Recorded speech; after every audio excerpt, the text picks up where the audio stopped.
Ano yun? Parang may naipit na tuta. Uy, umiiyak ka? Ano nangyari? Nag-break kasi kami ng boyfriend ko, ma.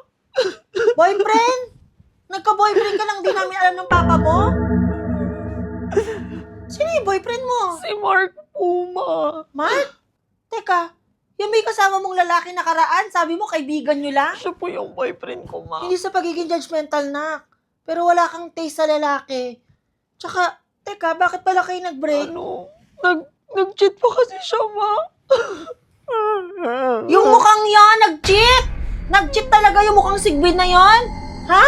Niloko ka ng mukhang, ay, parang hindi nga naliligo yun, tas magloloko?